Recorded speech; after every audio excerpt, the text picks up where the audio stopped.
Good morning, everyone. So I am Marian B. Pagaron, and I will be your first discussant for today. So we are already down to our fifth principle, parent and student participation in decision making. So when we hear this principle, I believe the first question that comes to our mind is, why do parents need to participate in the decision making?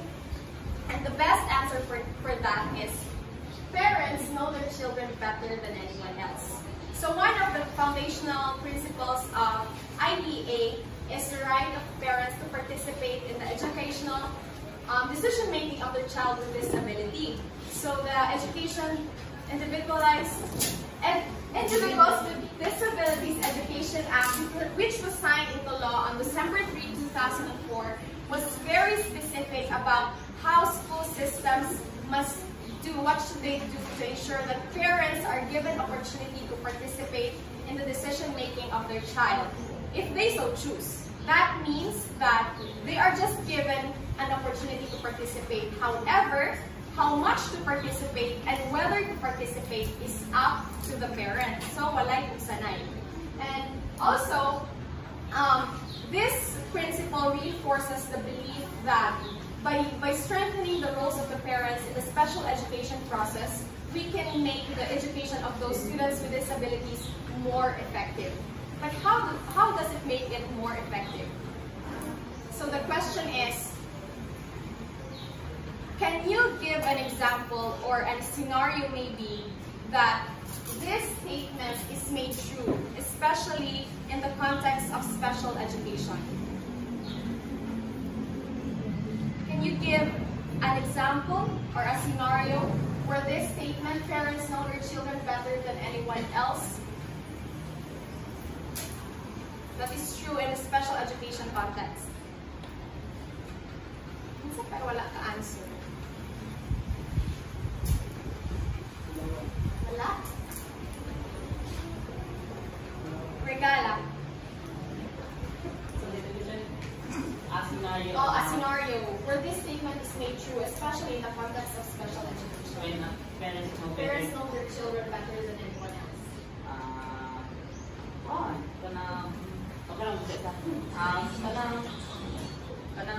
Kanang sa tuong balay. So before our parents kanang ibutang ay nato sa eskwelahan or enroll ta diba sa elemental sa preschool is kanang before na nila isulod sa class, mutok sila sa tuwang teacher and mutok sila sa tuwang teacher since give sila warning kung unsa ta ka, since bata pa ang duriyabon ta or unsa ta, give sila warning sa tuwang teacher kung ina na itong buhaton. So ang teacher mo na lang mo adjust. So that's na kanang parents din mo yung kinaunang nakapalo sa unsa bang kinayaw unsa dito pagkatao. That's right. So the parents are the ultimate source of information of the child with disability. So that means that she knows what is appropriate, what must be done, or unsay mga paagi o mga alternatives, especially kung ang child given that with a disability. So naa siya mga special abilities that most of us don't have. So those parents know their children better than anyone else. So that is why parents must be included in the decision-making of their children. So that's all. So the following parental rights will be discussed by my fellow. Now let's move on to the parental rights of participation, and these are summarized as follows. First, parents have the right to participate in meetings related to evaluation, identification, and educational placement of their children. Well, of course, parents have the right because, as stated a while ago, that parents know their child better. So in evaluation, parents are being interviewed about their child, and in order for them to identify what educational placements are necessary for their children. Next, let's go to number 2. Parents have the right to participate in meetings related to the provision of free, appropriate public education or PAPE to their children. Yeah, as stated a while ago that, again, parents know their child better, so they have the right to participate in meetings such as follows in order for them to really know what the placement or educational placement of their child would be. That will be all. So, a pleasant morning, everyone. My name is June Lucas, the Edgar, and I will continue the report of Mr. Perez. Now let's move on to the number 3. Parents are entitled to be members of any group that decides whether their child is a child with disability and meets eligibility criteria for special education and related services. So this means that the parents should be involved in the decision-making process when figuring out their child has a disability or whether if they qualify for special education and other support services. So in other words, parents should be part of the team that decides if their children has a disability and needs extra help at school because of their disabilities. So with this, we all know that parents must be involved, Joe, diba? Parents will always be involved in the decision-making process because it is their child. So it is important that they should know what their child's limitations or what their child's kind of support needed. Number 4, parents are entitled to be members of the team that develops, reviews, and revises the Individualized Education Program or IEP for their child. So as we all know, IEP, Individualized Education Program, is a plan that outlines the specific support, services, and accommodation that the child will receive for their school or in order for them to learn better in school. So in this, as what I've said earlier, parents should be involved in this plan, in making this plans. Parents should be involved in creating, revising, and updating these plans in order for them to continue to know that their child gets the possible support and services they needed for their education. So my question is, why does parents should be involved in the decision-making process in making the IEP or Individualized Education Program? Again, why does parents should be involved in the decision-making process of making the IEP or Individualized Education Program? Yes, Ms. Nachal?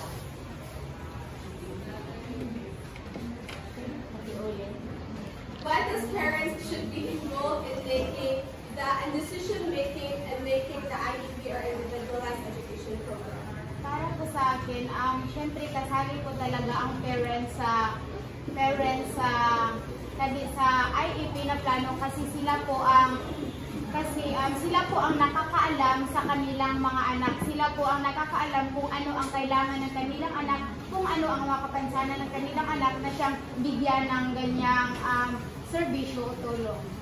So thank you very much, Ms. Nachal. So Ms. Nachal is correct. No, we must all remember that parents should be involved in the decision-making process of making the IEP in order for them to know that their child continue to get the best support and services they needed for their education. That's all.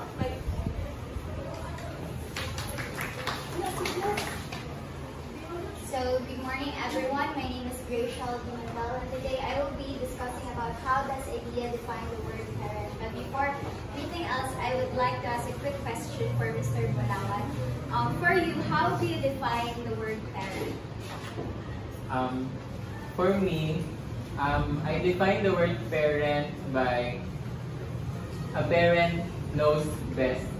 It's cliche siya, but that's true na a parent, they know how to handle their child, or they are the ones who know what to do when there are things na may mga possible na mangyari, lalo na sa anak nila.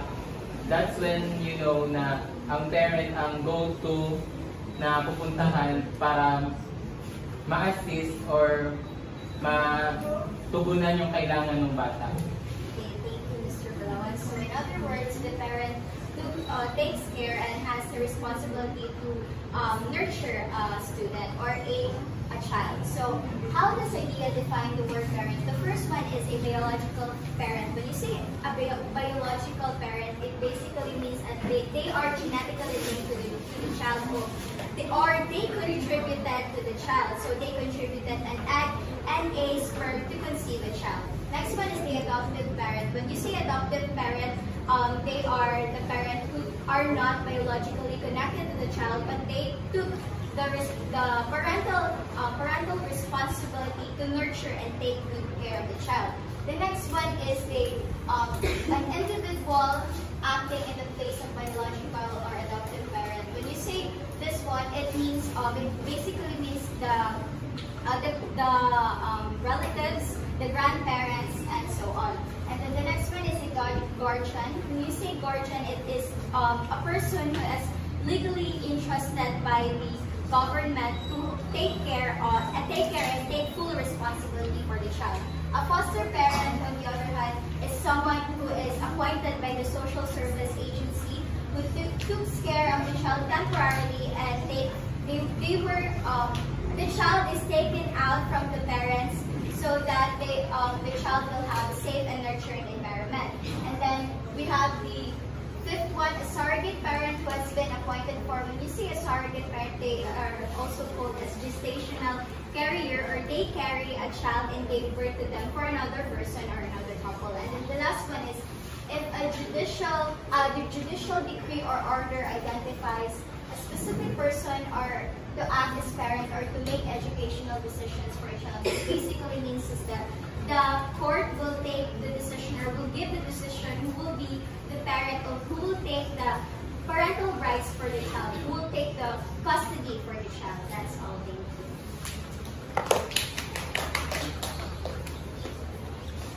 So good morning everyone. I am Rhea Encho and I'll be discussing the last portion of the fifth principle.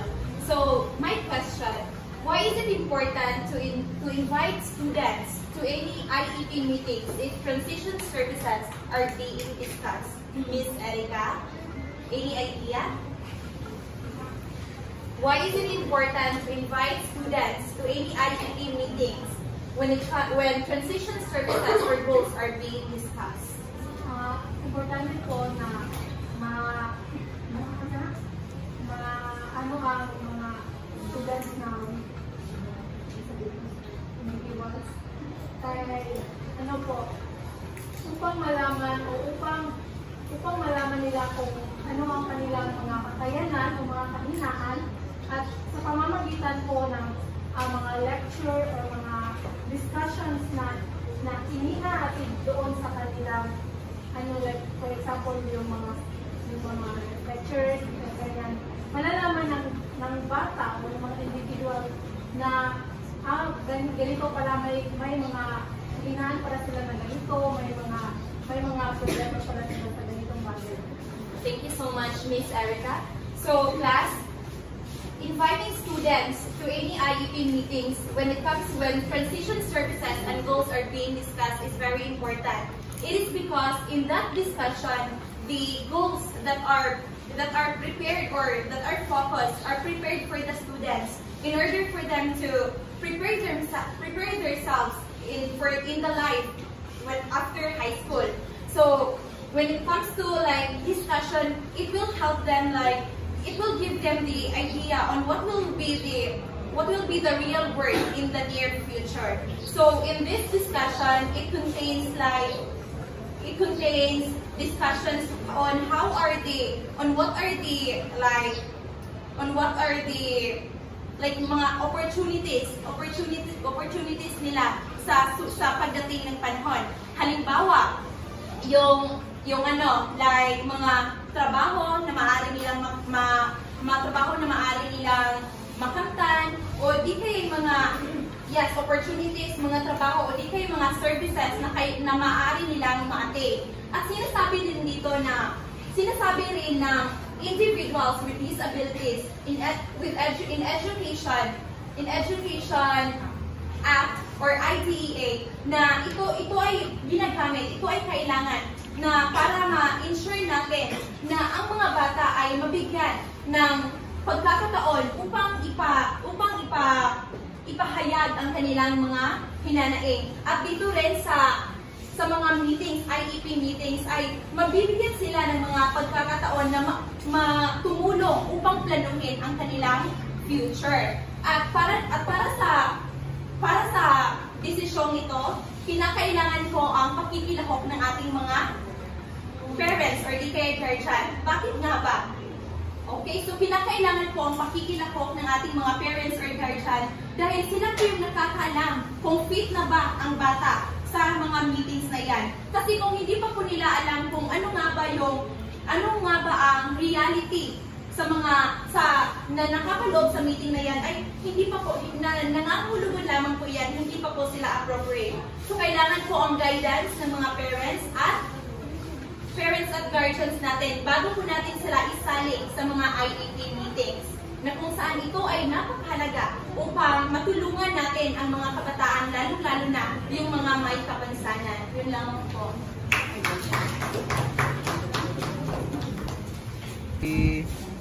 So the fifth point of the parental rights is 5. Can we all read it? Parents are entitled to be members of any group that makes placement decisions for their child. So number 10, what can you say about this, or what's your insight?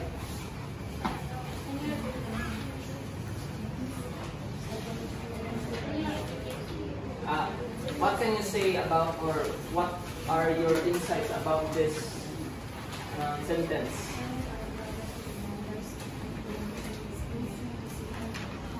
So the parent plays the crucial role for their child or decision that the child needs, because parents have the power to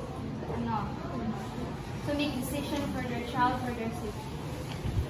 Yeah, so it's right. It's a very good answer. So even though I'm a teacher, but it is the parent that has the authority to decide where to put his child, or asan mo i-place for this word, placement decisions.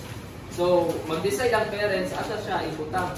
So musugot ra ba siya sa public school, or nagud siya ibutang sa school na designed for special needs. So let's go to the next. Here's a statement. Can we read all read? If neither parent has any need, the school must use other methods to ensure their participation, including individual or conference calls or video conferencing. So the school will exert effort if the parents are not around sa mga meeting, mga PPT, ang mga other meetings regarding sa ilang child or any orientation. If dili maka-appeal ang mga parents, the school will go extra mile or give effort, like mag-call sila or mag-messenger pa, So the extra effort na sa school kay para ma-inform lang ang mga parents, because na mga parents na busy nakatay mga meeting. So manang importante, it is very important to inform the parents even though sila ka-appeal sa mga meeting, because information is nag-guide nila unsay mga bagong patakaran sa school or para mo adjust ang ilang decision para asa nila ibutang ang ilang child. So mura